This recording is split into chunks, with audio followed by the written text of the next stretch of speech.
that's your job. Welcome back to Chicago. Thank you, always. What a pleasure. And first, thank you all. Thank you. This type of weather, y'all got nerve enough to be inside? Yeah. Well, they came for you. And they came because, you have a long set of Chicago roots. You spent many years living here, raised your family here. Yes. Raised some hell here. Yes. A little bit, more than a little bit. Yeah, more than a little bit. Yeah, but it was fun. Where did you live when you were living here, and what were you? That was back in the days when early days. I was out by the University of Chicago on 55th Street. That building that they put right in the middle of the street. It's the only city in the world where the politics is so strange. You can build a building in the middle of the street and make cars go around. Right? And so I was there, and that's how I met my wife. She was at the University of Chicago, and I was taking a shortcut through, and she thought I was a professor. Honest mistake, but a good one. Yes. Turned out pretty well. How many years now? How many years? 50. 50 years. No. Love ain't got nothing to do with it. She told me when we first got married, if you ever leave me, I will hurt you.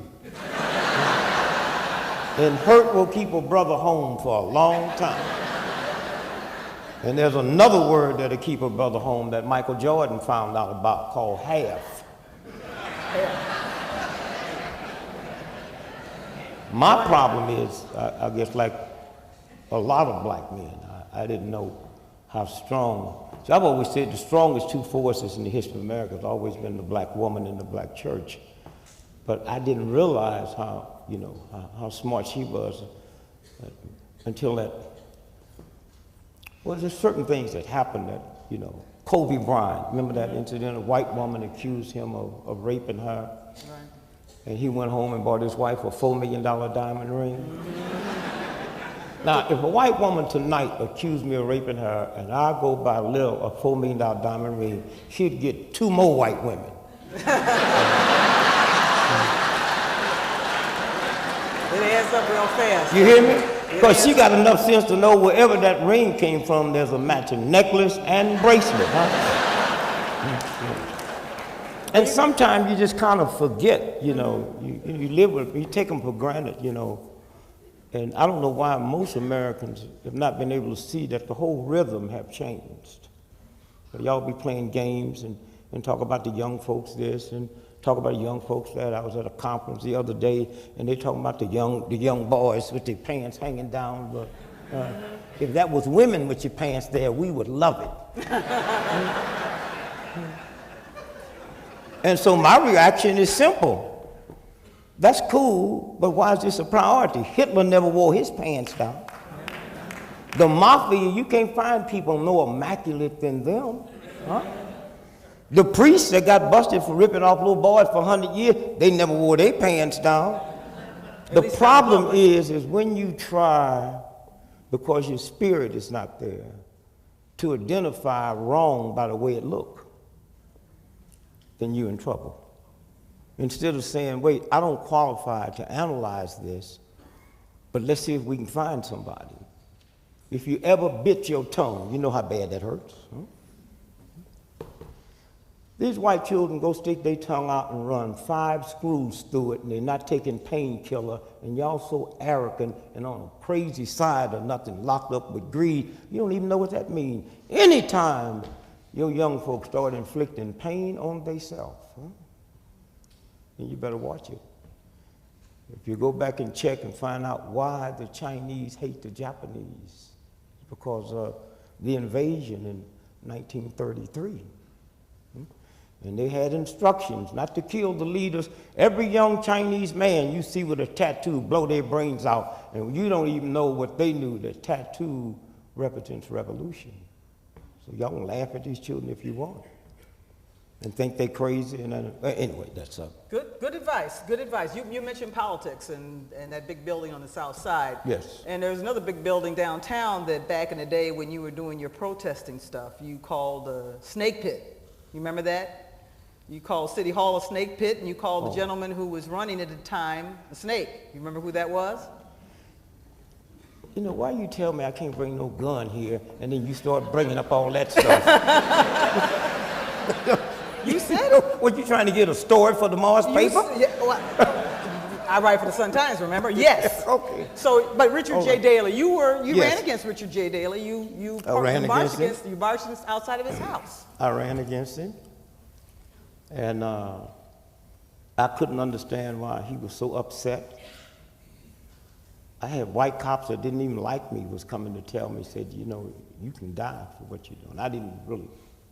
And what they were talking about was, this man was probably, you'd have to go back to the early days of the Roman Empire to find someone that was his most powerful. That was more powerful. Yeah. His embarrassment was that I was running as a write-in candidate. And what they was worried about was Hyde Park, Kenwood. Educated group, money group, and they know how to write in.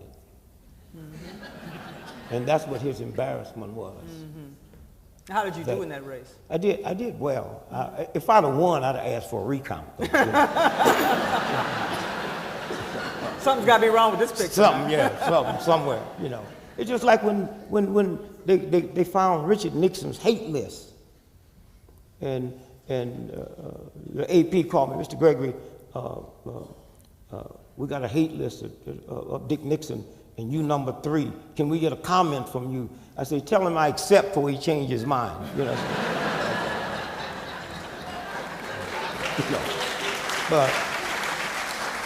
But those was fun days. I learned a lot here.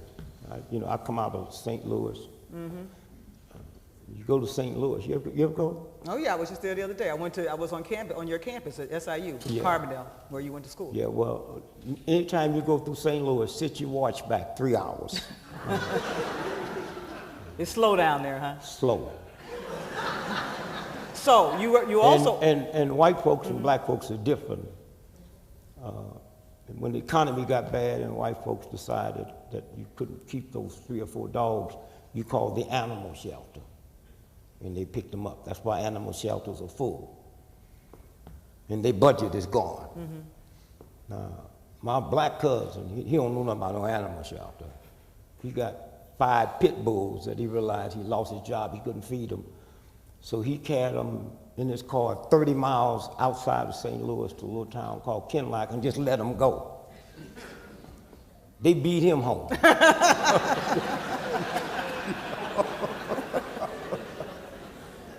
So you also ran for president. Long before a certain gentleman who now occupies the White House. Matter of fact, until he ran, I was the only African American to run for president. Wait, look. Did y'all come to hear me? I come to hear you.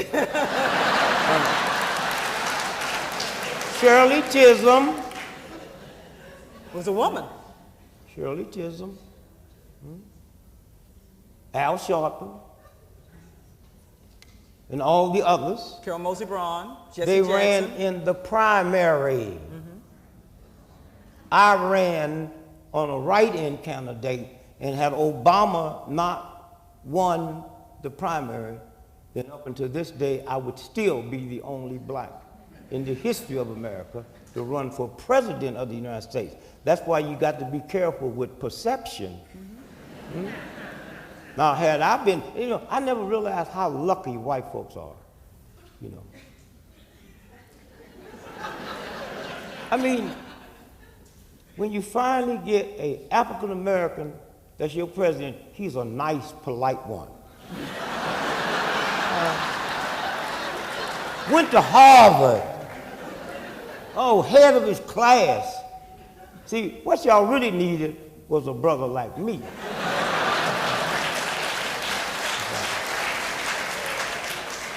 And you'd have had a lot to write about. Oh, yeah.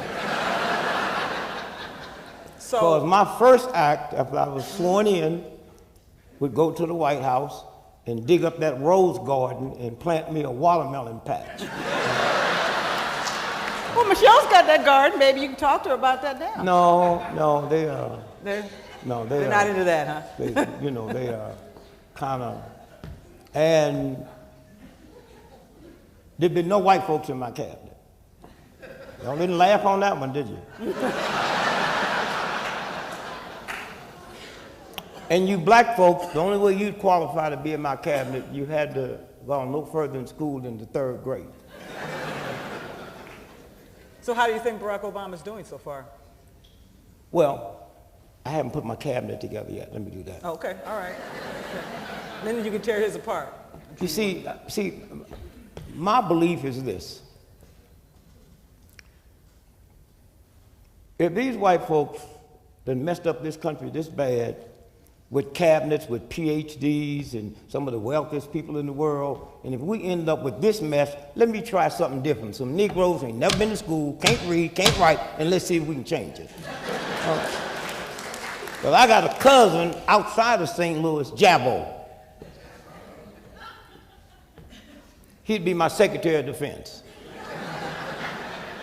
And I can just see these white folks on 60 Minutes. Jabbo, now that you're secretary, what you planning on doing about defense? Say, first I'm gonna fix it, then paint it.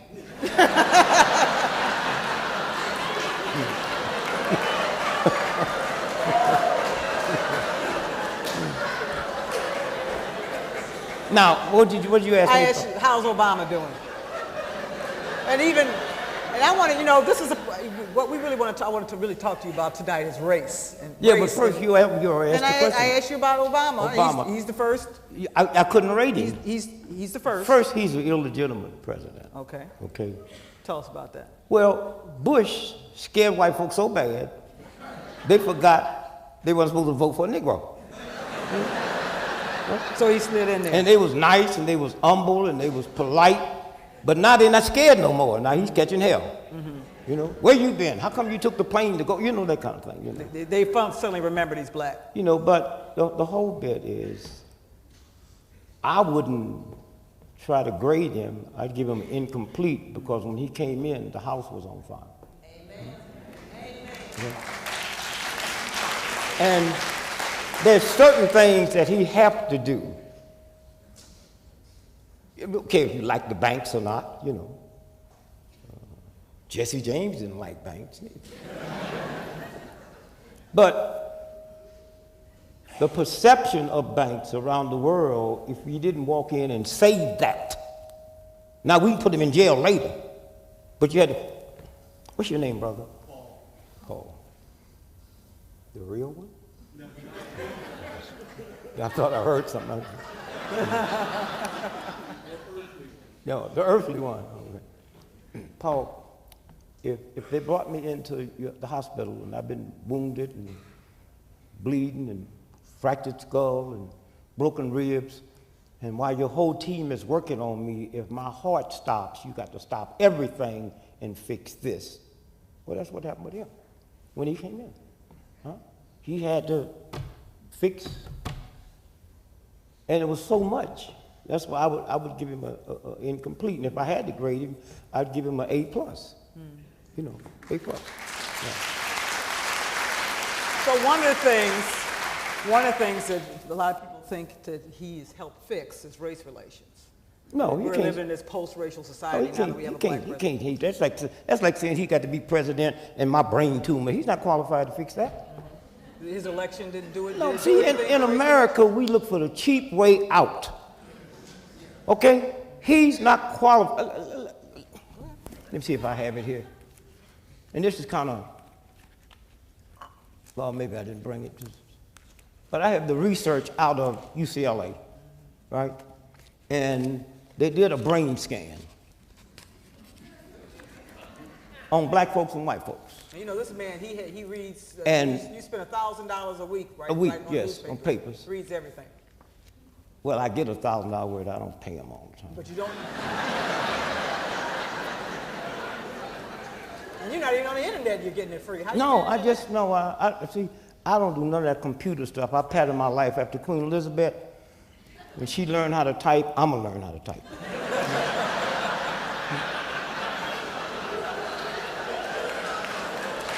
You know what I mean?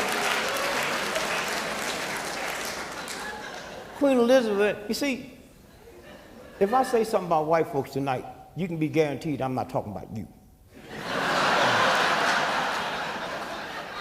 See, what I mean by that, white is not a color, it's an attitude. And if you don't have trillions of dollars in the bank that you don't need, you can't have the attitude. I'm talking about Queen Elizabeth type white folks. And most of the black folks, y'all know we owe y'all a serious apology because we mad at the wrong white folks. White folks we mad at couldn't help us if they liked us. Matter of fact, they'll kill you on the way to get me. And I guess what I'm trying to say is Queen Elizabeth made $360 million every 24 hours just interest on her money. Now them bees white folks.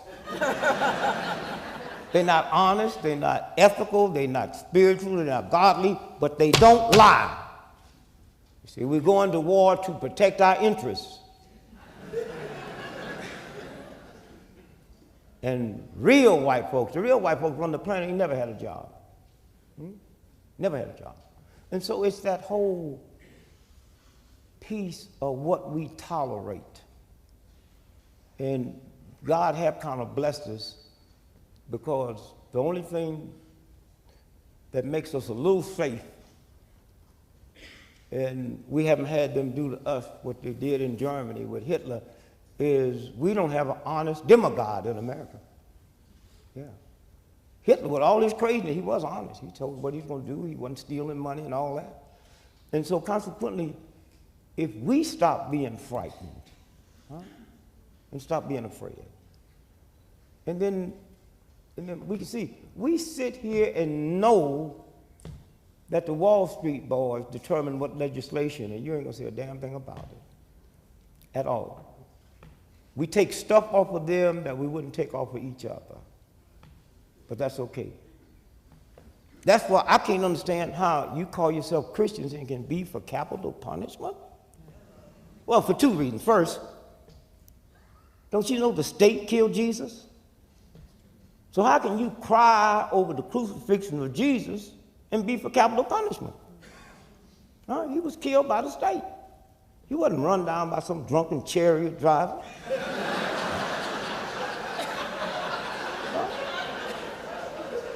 And if Jesus Christ came back, that's why I stopped. That's why I stopped going to my Baptist church on Easter. So I'm so tired of you black folks every Easter. Were you there when they crucified the Lord? You know, that's a cheap song to sing 2,000 years later. You wasn't there then, and most of you wouldn't show up now. And if Jesus Christ came back to America today and bugged the wrong people, they give him an electric chair. Yeah. Then all us Christians be walking around with big chairs around our neck, right? There you go.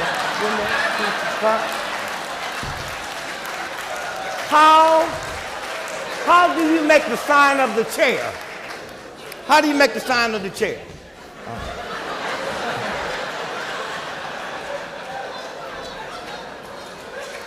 You said once, I think, I saw in my research, you said once that you learned a lot about comedy in the church, I learned everything. Talk about that. Well, first, I'm born in 1932, right? And so there was no TV, just radio. And come out of a ghetto, never been around white folks. And so all the white comedians, they didn't seem funny to me. But, you know, you young folks, you have to understand where you are today. I mean, I'm born in 1932. We were so dumb, we used to listen to tap dancers on the radio.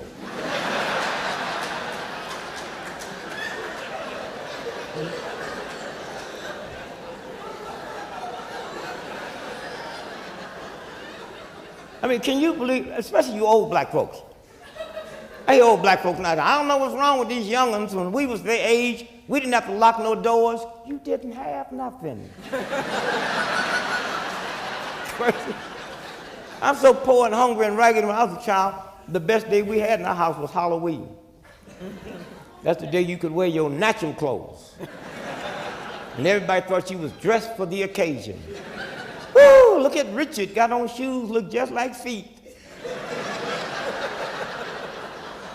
So the church, we were talking about the church. Well, we didn't have nightclubs in St. Louis. And the ones we had was blues and jazz. So there were no comedies. So when I hit it big and someone said, where did you learn your comedy? And I realized mine's not comedy, it's humor. And I learned the black church, black preacher. I can just speak for black preachers, white probably the same. Have a new sermon every week, 52 sermons, and don't have Hollywood writers. And never give the same sermon over. And they are funny. They don't leave the house to go to church to tell you jokes. It's just something when you into that zone. Like the funniest laugh you ever had in your life didn't come from no professional comedians, come from friends and relatives. You'd be laying all over on the floor. They tell the same jokes every Thanksgiving, the same way. The difference between being funny and being a comedian is timing. Timing. Huh? Well, why would you need timing if you talking from your spirit, from your heart? And so that's what I realized, that Hugh Hefner, before Hefner brought me in, he brought you to the Playboy Club. Playboy. Right? A Negro comic couldn't work white nightclubs. You could sing, you could dance, but you couldn't stand flat-footed and talk. You were the first flat-footer. First. Now, before that, when I look at the Bill Cosbys and the Richard Pryor and all these brilliant black comics, I think about in the last 100 years when we weren't permitted, how many of those did we waste? How many of them was there? And so consequently, before that, we was hustlers. Not negative. When the supermarkets won't let me sell my oranges in the supermarket because I'm Negro, I sort of stand up outside and say, that's called hustling. And then Hefner came through and said, bring your oranges in. Here.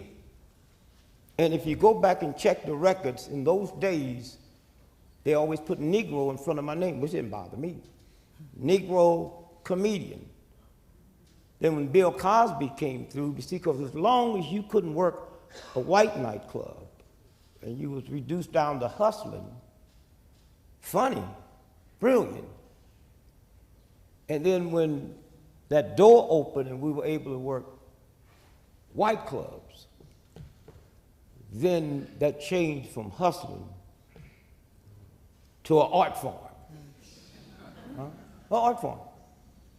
And what makes Bill Cosby so genius is the same thing that made Michelangelo, all the great artists, because he paint pictures with his voice, and you see it. There was no need for that before. And so consequently, the door is open now. White women, black women, Asian women, that one knockdown created what you see now. What do you think of some of the comics that are coming along now? I love them. Chris Rock. I love them. One of my grandchildren told me, so if you go to the movie, Granddad, and the music too loud, you're just too old to be in there.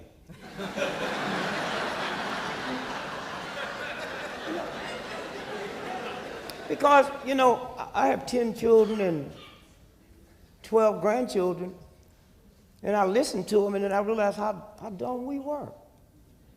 I mean, February the 2nd is Groundhog Day.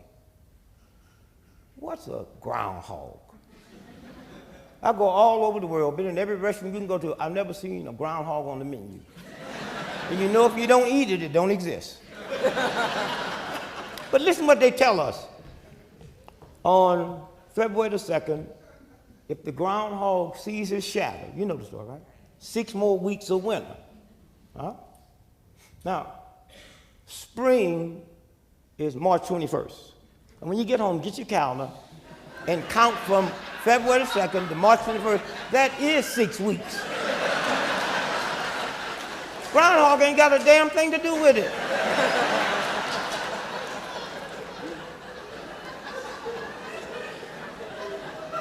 You see how easy it is? For instance, have you white folks ever asked what is black on black crime? Huh? You ask a black person, what's black on black crime? Well, we tired of black folks killing black folks. And that don't bother you white folks? We tired of black folks killing white folks. Now, they didn't say they tired of black folks killing. They said tired of them killing black folks. Then who be left? And if we all went to China tonight, who you think's killing Chinese in China tonight? If we go to Italy tomorrow, who you think's killing Italians in Italy? And if 98% of all white folks that was murdered in America last year was murdered by white folks, if y'all ain't talking about white on white crime, how y'all trick us to talk about black on black crime? You kill where you live. And if you black folks tired of black folks killing black, join the Urban League, the NAACP, get with Jesse Jackson, push, get out here and join us and integrate this country. And I guarantee you, if I'm living over there in that white suburban neighborhood and my old lady make me mad enough to want to shoot somebody, I'm not going to get in my car and drive back to the ghetto. So, but all you have to do is just listen. Yeah. Huh? They got all kinds of stuff on TV, but as long as it's these big corporate America putting it on there. Turn on TV and they're talking about, I can't think of the pill they give you for men. Oh, Viagra. No, the other one. Viagra is a 2.5 hour erection, this other one. Come on, help me, y'all know. See, Alice, talk, yeah. White folks, you know what it is. Yeah. And if you white folks don't believe there's a difference between black and white, they tell you if you have a 4-hour erection, go to the emergency room. In my neighborhood, a 4-hour erection is called a treat. You go to the damn drugstore and tip the pharmacy. Speaking of... And they say erection right in front of your children. So my grandson, 4 years old, walked up to me and said, "Granddad, what's an erection?" I said, "Go ask your grandmother." That's why I said, y'all got to be careful about these sisters. He came back smiling. I said, "Well, what did she say?" She told me that she'll tell me later, but for me to tell you, she hasn't seen one of them things around the house in years.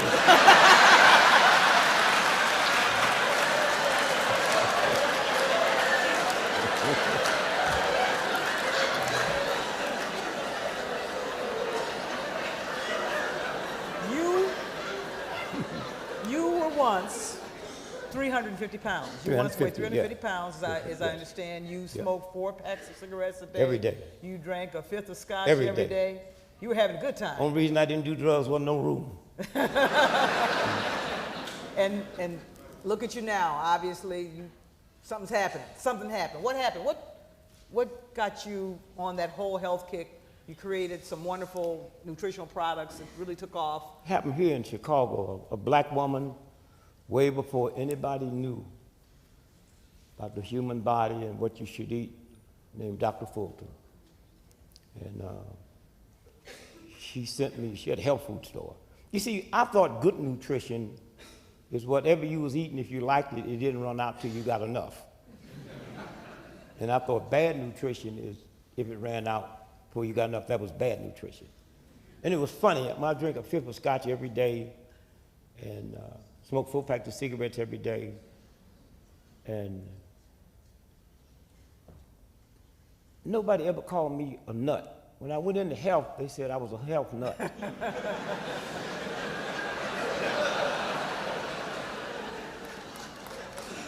And I came up just like everybody else. You know, doctors, that's all I knew. This 98-year-old woman went to see the doctor. She said, "Doctor, my right knee hurt." He said, "How old are you?" She said, 98. He said, "That's why your right knee hurt." She said, "Doc, my left knee is 98 and it don't hurt." And it was that, and then trying things and seeing it and then feeling good. I mean, I didn't come out of no health family. And then one day, I realized I hadn't been sick. And then I went on a fast to protest the war in Vietnam. And I used to drink so much whiskey that I'd wake up in the morning and I couldn't move, the pain in my stomach, and I just have to run and give me a cold Pepsi Cola or something, or crawl across the floor.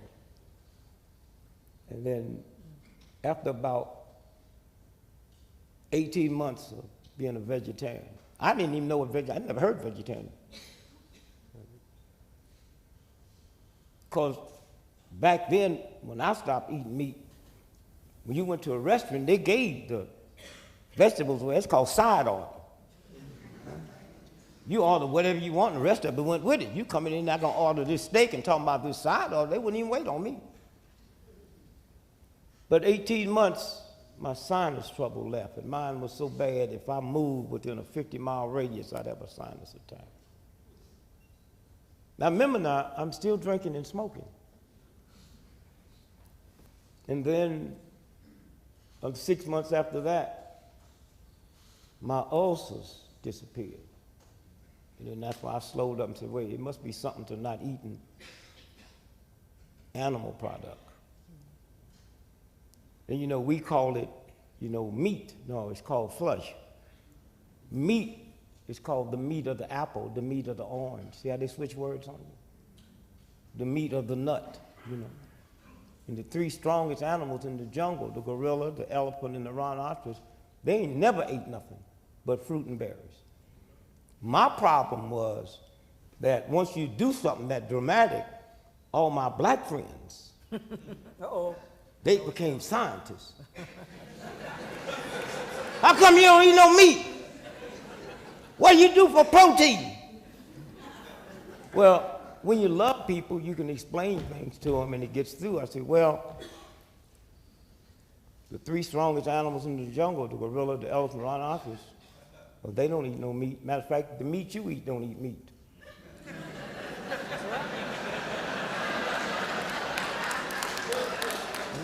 See how simple it is? And matter of fact, protein, there's a lot of protein in a steak, but cows don't eat steak. See how you have to do it? And then little by little, and then when I lost the weight, I'll be honest, I don't think I could have lost the weight had I not been fasting. I went 40-day fast to protest the war in Vietnam. And then I extended it to another 40 days. So I went 40 days on water, and 40 days on fruit juice, and 40 days on fruit, and 40 days on water. And when I got through, I was 92 pounds. Wow. Down from 350. And I had stopped smoking and stopped. I didn't mean to, you know. See, I advocate that people belong to AA to take a drink on the way because that other stuff ain't worked. You know, that drink is the 13th step. You know. And so what I did is, had I stopped smoking and drinking at the same time, then I probably wouldn't have been here now. Because I would have thought it was the smoking and drinking that changed it. But I was smoking and drinking, and the only thing I had changed was animal product. Anything died starts decomposing. Decomposition is mucus and pus. You can retard decomposition by refrigeration, but is your stomach a refrigerator or incubator? So it speeds it up. I don't have no problem with how you eat. I have a problem that the people who's ripping you off do not tell you. And it's hard for you to listen to somebody else when all the stuff you eating that's bad, your mother gave it to you, your church gave it to you, your state gave it to you. So why would you believe somebody else? And so when you sit and you look, are you all aware that nowhere on this planet that's not locked into some kind of money, financial arrangement with us, will take our food from this country because it's genetically engineered? And if you know anything about Europe, they call it Frankenstein food. And they will not take your potatoes, because all white potatoes and red potatoes is genetically engineered, and there's a hormone in there that one day you'll find out about, but it might be too late. And none of them countries will use it. And the whole world's laughing at you now because it's a strange phenomenon that's going on. We don't understand up until this year, 98% of the folks died from the flu were 65 and over. Y'all been reading that? This year is different. Yeah. This year, 87% of the flu deaths is 65 and down, with the highest number from 36 to 20. And all over the world, they laughing, saying genetically engineered potatoes. They're getting it from the fast food. Now let's look at it. China's the most populated country in the world. They've had 300 cases and no deaths, no fast food, no potatoes from here. Okay? India, populated, 37 cases. Russia, none, but you know how they lie. And so it's that whole thing. Yeah. Now, 3 top killers in America. You know, people ask me, I'm 77, right? They say, you look so well. How do you know when you're getting old? You know when you're getting old. When somebody compliments them beautiful alligator shoes you wearing and you barefooted.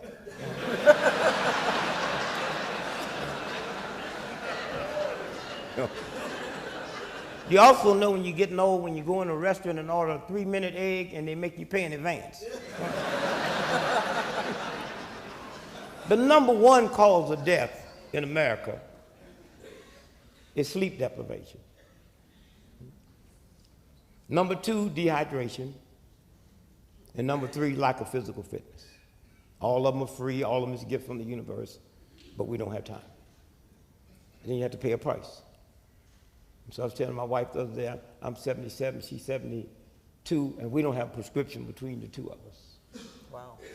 And that's you know, that's, you know, and so if you drink the water and walk. This black woman came up to me and she said, you know, you say walk, but I got a bad leg. Walk bad. Walk the same way you walk when you go buy them lottery tickets. I'm sorry, you. That's okay. It's just about time. I want to give the audience a chance to weigh in here and ask you a few questions. But so get ready if you have questions. We're going to have someone walking around the room with the mic. But I just want to go do a real quick riff with you. Yes, please. On some names, because you just know so many people and know so much history. And I just want to give me a line or two on each one of these names. Lillian Gregory. My wife. My daughter asked me one day. She said, Dad. Those of y'all know me, I'm brilliant. They just is out. All their life they finish. I come out of the ghetto with no education. I'd be scared when somebody called me Dad. So she said, Dad, she was like 7 years old. She said, we doing this essay, and I had a choice to do it on space astronauts or do it on the family. So I decided to do it on family. And I asked Mother, can I interview you? And I said, yes. So she said, how did you propose to Mom? And I said, well, Michelle, me and your mother got married on February the 2nd, and you was born on March 28th. She said, oh, I think I'll do it on the astronauts, right? Michael Jackson. Michael Jackson. Michael Jackson, I knew him personally. I could not tell you 10 friends of his because I didn't know him from that level. I put him on a 30-day water fast, and he went on a 30-day water fast. We can call Michael crazy and all of that if we want, but when Michael died, he owns, right to this minute, 50% of Sony Records, which is worth about $40 billion. Now, what he didn't know, and I got this from friends from British intelligence, that under the land in Netherlands is more oil than is in Kuwait. Okay? And so, as close as we was, I didn't want to get involved with that with him because I got it for some friends for me. He had the mind of a child. He asked me one day, why am I so strange? Why am I so weird? I said, well, you are that. But I said, how old are you? That's 10 years ago. I said, I'm 40 years old. And I said, well, Michael, you've been a star since you was 5 years old. Now, I can't use the word I use to him here, but you read it in. I said, Michael, you 40, and since you're 5 years old, you never had to beg a woman for sex. I said, think about that.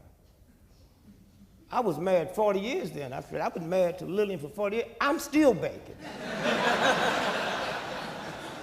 And if I had to take off 77, if I had to count all the time that I begged for sex, I'd be about 15 years old now. But think about Michael. Yeah. Think about never walking to school in the wintertime or in the summertime when it's hot, or being pressed for homework, or sitting in class nervous, wondering if you passing that. They're private tutors, and ain't no private tutor gonna mess around when they know their job depends on that. So all of those normal things. One more. Room service. One more. Room service. You ever had room service? You eat at the restaurant? You know the strange thing about room service in a restaurant? You can't smell the food. When you're at home, you smell the onions and the garlic, and you smell everything. So all his life, I told Michael one day, I'm surprised you get up in the middle of the morning and open up the refrigerator and the light come on, you don't start doing your act. But he was that genius. But who wouldn't be if all they had to do was that? Huh? They didn't have to worry about money, huh? They didn't have to worry about this, they didn't have to worry about that. You know, and you ladies, you see, I don't know what pressure that put on us men. I tell people about Clarence Thomas. Now, some of y'all don't like Clarence Thomas, but you got to understand, Clarence Thomas was poor, black, rural, mama couldn't read or write. He had nappy hair, thick jaws, wide nose, he looked real Negroic. And you black women wouldn't go to the prom with him. So he married him a white woman and hate us all. So I teach my granddaughters, just go to the prom with him. Do we have a question? Yes. Yes, thank you. Wait, she got to bring the mic down to you. It's being recorded. Okay. Thank you for being here. You mentioned that when you were hired by Hugh Hefner at the Playboy Yes. Club that he listed you as a Negro comedian. Well, Yes. Chicago Humanities Festival listed you as an African American comedian in the bios. What's the difference? Between African and African? American and Negro. Well, what is a Negro? That's the first thing. It's not something that I named me. And I don't understand why you black folks are upset over the word nigger. You can never be a nigger. You named your autobiography. Nigger, yeah. Nigger. And if I had a child, and he'd be guaranteed right now at 77, God would bless me and give me a boy child that would grow up to be the greatest athlete in the history of the planet. Greatest runner, greatest distance runner, greatest hurdler, greatest football, basketball. I'd name him nigger, so y'all have to sit in the radio and say, and nigger cuts to the left. And you better not say that nigger, because his name ain't that nigger, his nigger is nigger. And then all at once, the O.J. Simpson trial came through, and millions of people believe he did it, but he beat it because the way Mark Furman used the word nigger. So someone other than us decided it's going to be switched to the N-word, and black folk went along with it. You think my Jewish brothers and sisters be stupid enough because some Germans was upset over Hitler, they changed the word swastika to the S and concentration camp to the C word? If you ask Jews all over the world, what did Jesse Jackson say to make you mad? He said, Town, not the H word. And that's what I love about my, if I had to be born over again, I want to be Irish. Why? Because they didn't call Irish nigger, they called them drunken fighting Irish. Okay, and what they did, they took the word drunken off and carried fighting Irish to Notre Dame. Okay. Anybody over here? Questions? We have a mic. Question. Did you finish, y'all? Okay. Thank you. So you don't have any problem with that word? Huh? You don't have any problem with that word? Look, if I juiced the orange right now and threw it on you, if you're stupid enough to believe you're orange, then you something wrong here. Just because somebody throw that on me. If I say, all you hoes in here stand up, you get mad, you a hoe. I didn't call your name. It's a game. Yeah. And look, when the gays was in the closet, they couldn't be cops. They couldn't be principals of schools. There were a lot of jobs they couldn't get. When they came out the closet, things changed. So how come coming out the closet is good for everybody except me? We're going to put nigger in the closet. America is mature enough to deal with that filthy word. It didn't come from another planet. It was created right here by homegrown American boys. And let me tell you something. When I was growing up as a child, there was a lot of people scared of their headaches. They didn't want to get checked because they might find out it's a brain tumor. Well, you keep lying and covering up stuff, and you'll die just like them old folks died that didn't want to hear the truth. Somewhere, you women didn't get to be pilots and president, all these men, because you hid the fact. You let them know we don't like what's going on. And when I think about, if I was a white woman, I would just tear up the 15th Amendment. 15th Amendment gave black slave, ex-slave men the right to vote. And you didn't get it till 1920. And you came over on the boat with the boy. Huh? And so when you stop and think about it, no, you can never be a nigger just because somebody, all right, let me put it this way. You billionaire. Now go to Neiman Marcus and run up your account. Just because I call you a billionaire don't make you one. And the problem that bothers me, that anything negative you call, you can take that, but if I called you a billionaire, oh, he must be crazy. And so somewhere, that's why I have a problem when you hide anything. Huh? We are where we are now in America. We're a better nation now than we was before the King and the Civil Rights Movement because we was hiding it. And now we got to get to the point. The paper I was looking for was this. Y'all can probably punch it up on the internet. UCLA Psychiatrist Department did a huge piece where they put a brain scan on 100 white folks. And it showed up on a huge screen, the brain. And they had all the segments, happiness, sadness, fear, fright. And out of them 100 white folks, they showed them pictures of their family. It's already been prearranged. Pictures of the family, pictures of where they grew up, pictures of folks they knew when they were little children. And you could see this lovely, quiet tranquility. Then they showed them a picture of a black man. And 63% of them, fear damn near jumped through their skull, and they're not aware of this. Now, put that on hold. They took 100 black folks, hooked them up, did the same thing. Showed them a picture of a black man. 64% of them reacted the same way. You don't qualify to change this if you don't know what go on in the human body. We played long enough on this emotional crap. Now let's sit down and bring in some honest folks, not some old people that want to trick scientists. I'm in Budapest not too long ago, and they talking about climate change. And all these brilliant people standing up and they saying, well, this scientist said it's not, this scientist said it's not. So I just got down in my ghetto drag. I said, well, I don't know nothing about, climate change. All I know is this. I know that there's glaciers been there for millions of years. They melting. Case over. But a lot of y'all feel like you got to be smart and all that kind of stuff. You black folks, some white folks want to find out what was in my head. They read all my stuff. So they bring me over, $40,000. They just want to hear. Mr. Gregory, what's some of the pressing things you have on your mind today? Now I'm going to tell them, right?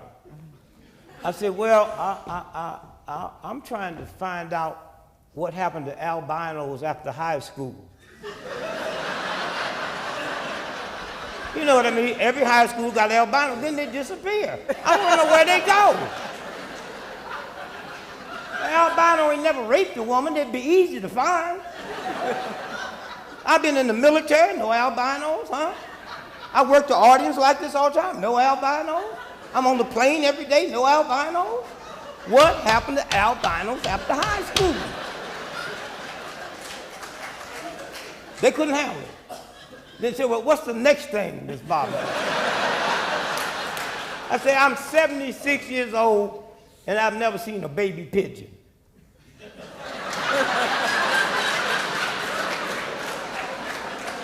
I don't know nobody that knows somebody that's seen a baby pigeon.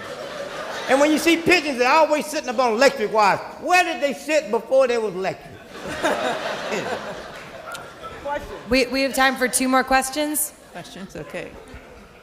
Recently in the news, there was a judge in the Deep South who refused to marry interracial couples on the excuse that their children, like Tiger Woods, would have major problems. If he were here in the audience today, what would you like to say to him? To them, to who?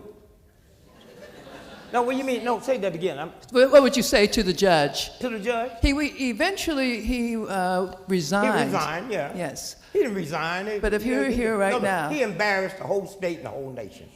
Huh? You know, there's a whole lots of things that embarrass us, like we at war.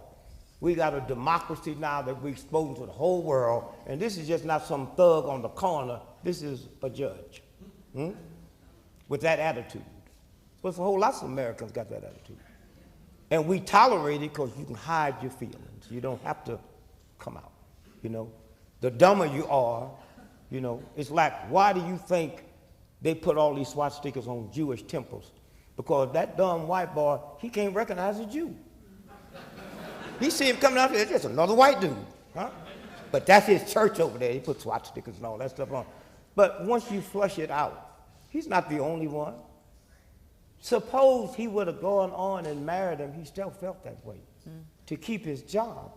That's why we got to work and flush this whole thing out. But let me tell you the sad part. It's a weak clap.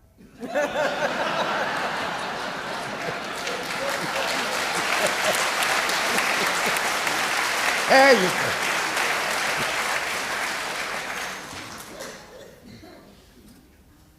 I want y'all to hear this good.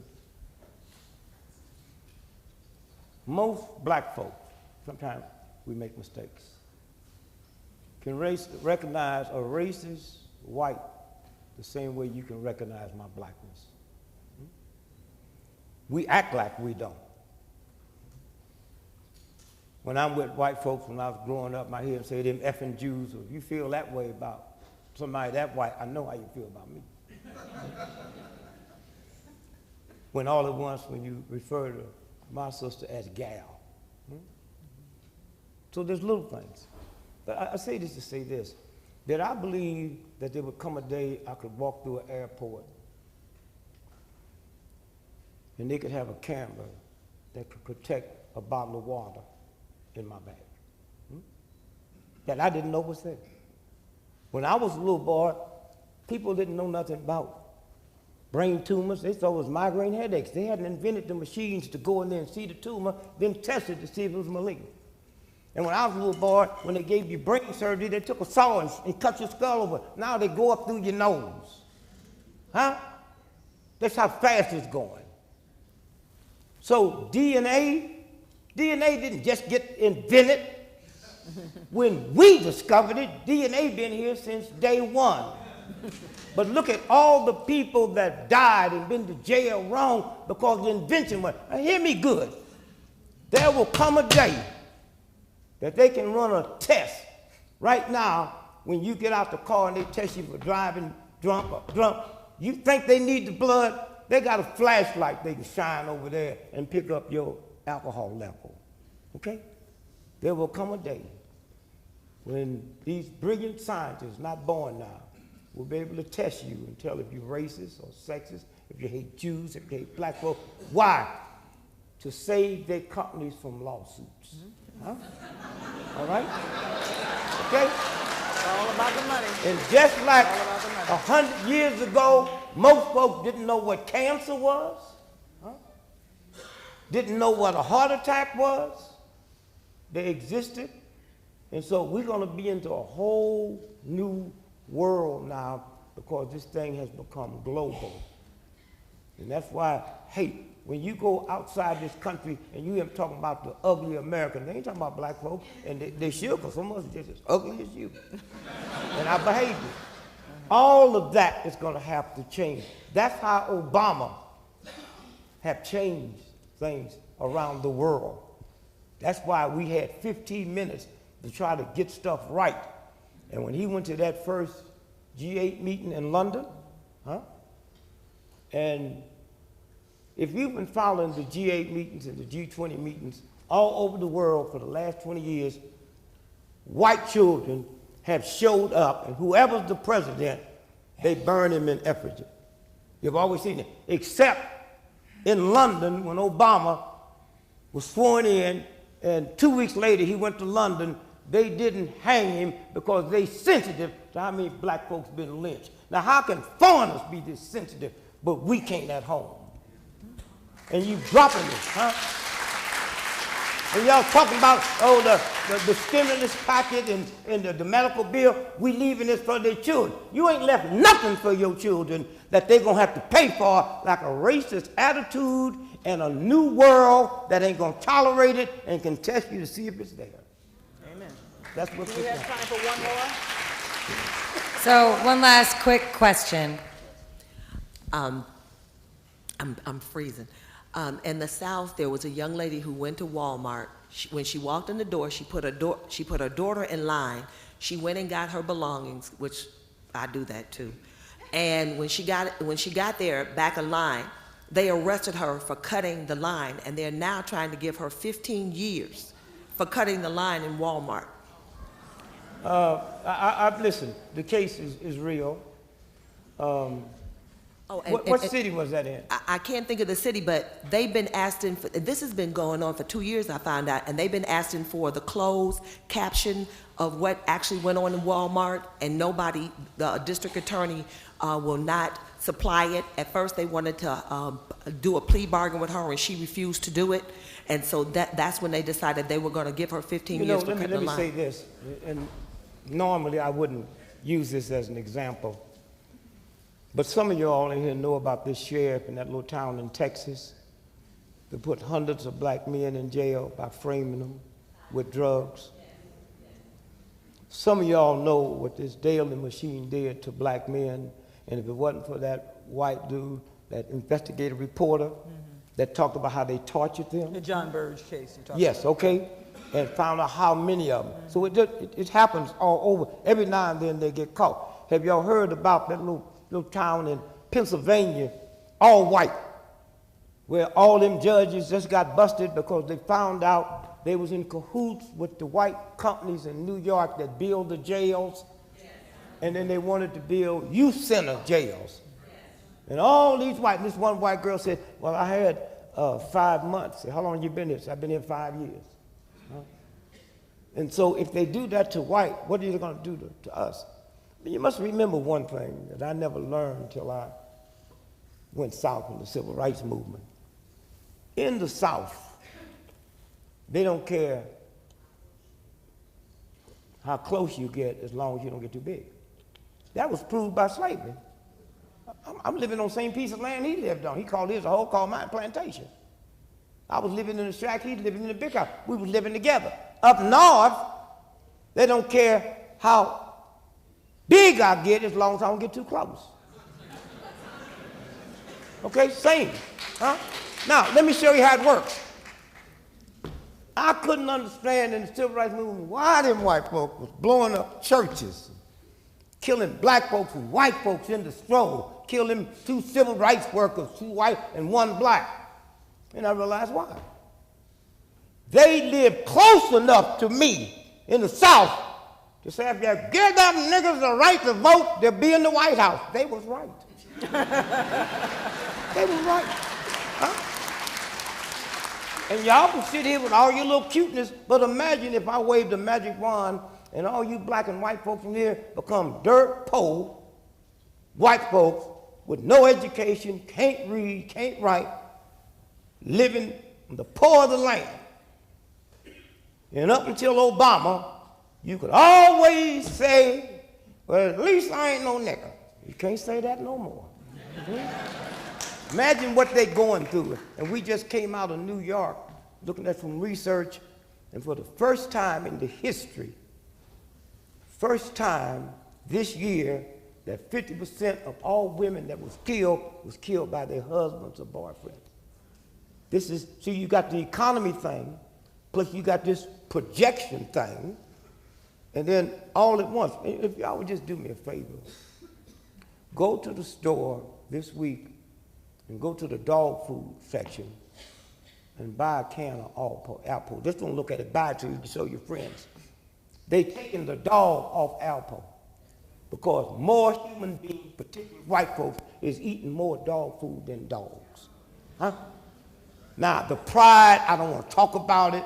I want to go through. So this whole mix, and I'm telling y'all, if this thing don't change, I mean, we got one set of rules, for black folks, another set of rules for white folks, another set of rules for women. When I looked at Jeremiah Wright, when they were saying, well, how come you didn't leave the church? And the boy, like I said, he's just kind of nice because he asked me that. I just said, well, I didn't see no Catholic priests and nuns leaving the church when the priest got caught.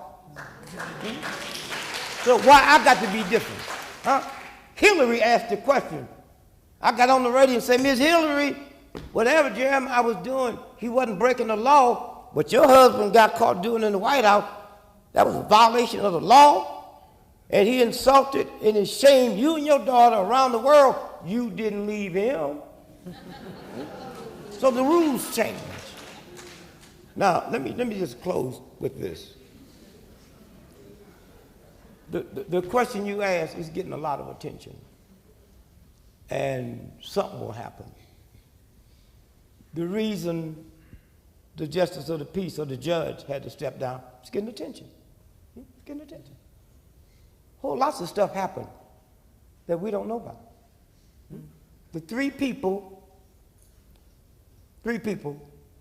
that's the cause of slavery ending in the Civil War before Lincoln was one. I don't know why I can't think of his name. Brilliant. Come on. I was just at his award for Bill Cosby. Huh? Mark Twain. Mark Twain. Y'all don't know who Mark Twain is. Mark Twain was born on Halley's Comet. It comes every 75 years. 75 years later, he died on Halley's Comet. What did he do? He wrote these books, and unbeknown to most folks, he was the first writer that refused to write with that old English style. Huh? He wrote Southern, Midwestern American.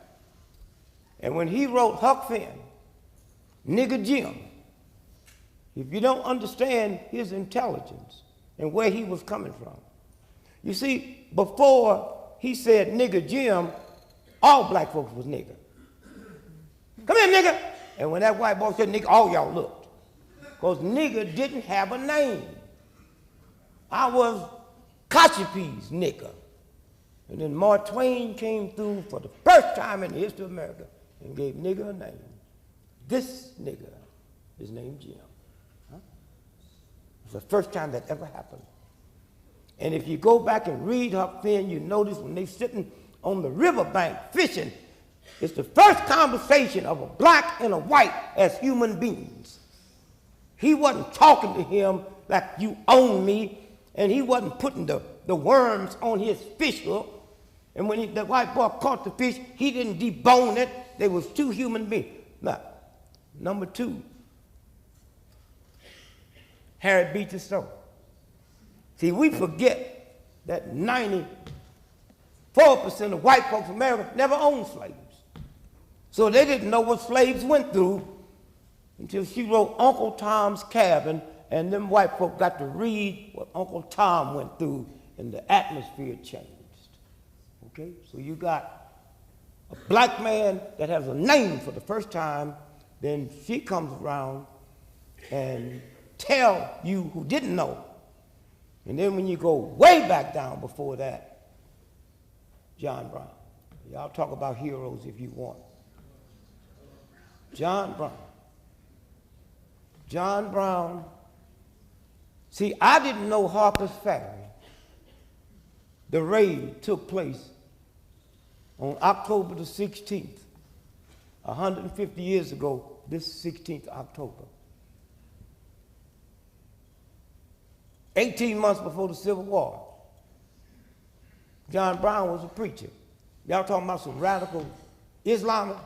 He woke up one day and said, God told me to free him. And he got him a little posse together, a little group, including his sons, and raided Harper's Ferry.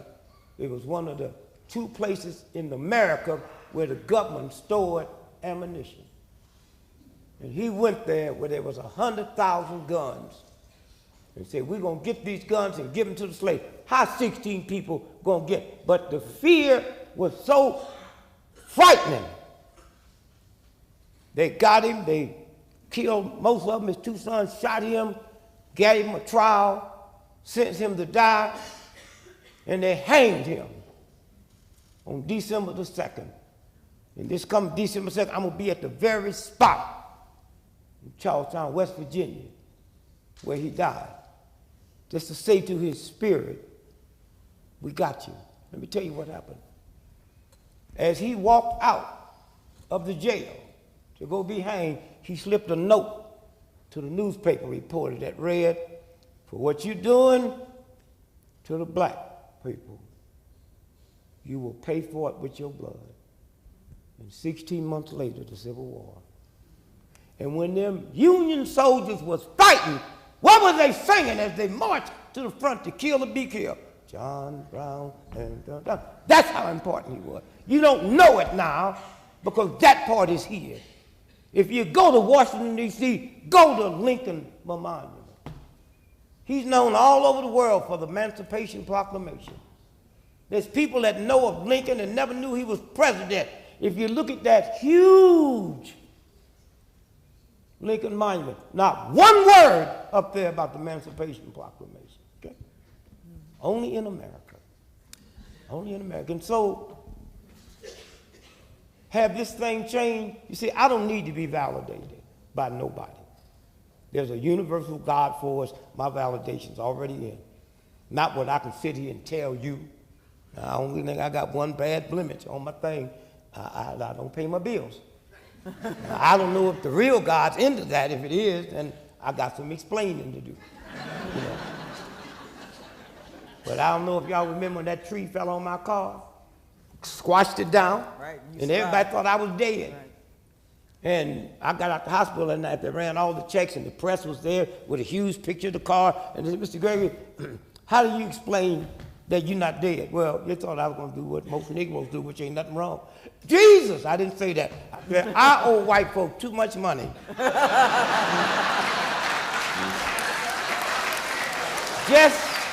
just my Neiman Marcus account. Now, I say that to say this. 40 years ago, when I'm running in Mississippi for my life, did I ever believe that I could stand here tonight and tell you in Mississippi tonight, a black man's head of Mississippi State Troopers, black woman's head of social services? Did I ever think I would see today that white folks would ask me to comment on white folk problems? I'm coming back from Europe 3 weeks ago, and CNN's there at Kennedy. I mean, Gregory, you think we'll ever catch Bin Laden? I say, we? I ain't looking for him. I'm still trying to find out who my daddy is. Thank you, baby. Thank you, Dick. Thank you so much.